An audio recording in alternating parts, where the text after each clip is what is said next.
The Maunsell forts are armed towers built in the Thames and Mersey estuaries during the Second World War to help defend the United Kingdom. They were operated as Army and Navy forts, and named after their designer, Guy Maunsell. The naval forts were built in the Thames estuary and operated by the Royal Navy, to deter and report German air raids following the Thames as a landmark, and prevent attempts to lay mines by aircraft in this important shipping channel. This artificial naval installation is similar in some respects to early fixed offshore oil platforms.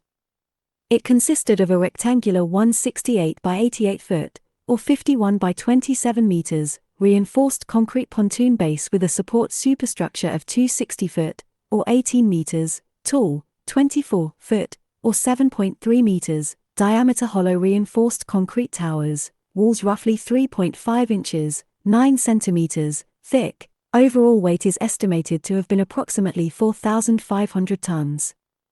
The twin concrete supporting towers were divided into 7 floors, for crew quarters. The remainder provided dining, operational, and storage areas for several generators, and for fresh water tanks and anti-aircraft munitions.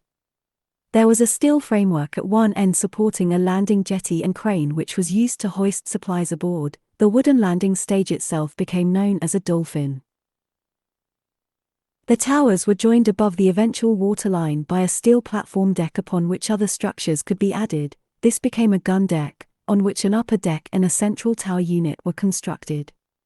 QF 3.7-inch anti-aircraft guns were positioned at each end of this main deck, with a further 2 Bofors 40mm anti-aircraft guns and the central tower radar installations atop a central living area that contained a galley, medical, and officers' quarters. The design of these concrete structures is equal to a military-grade bunker, due to the ends of the stilts, underwater, that are locked into the ground. Many species of fish live near the forts because the forts create cover.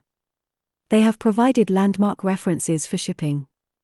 They were laid down in dry dock and assembled as complete units. They were then fitted out, the crews going aboard at the same time for familiarization, before being towed out and sunk onto their sand bank positions in 1942. Maunsell Army forts were designed for anti-aircraft defense. These were larger installations comprising 7 connected steel platforms. 4 towers arranged in a semicircle ahead of the control center and accommodation each carried a QF 3.7-inch gun. A tower to the rear of the control center mounted Bofors 40mm guns, while the 7th tower, set to one side of the gun towers and further out, was the searchlight tower.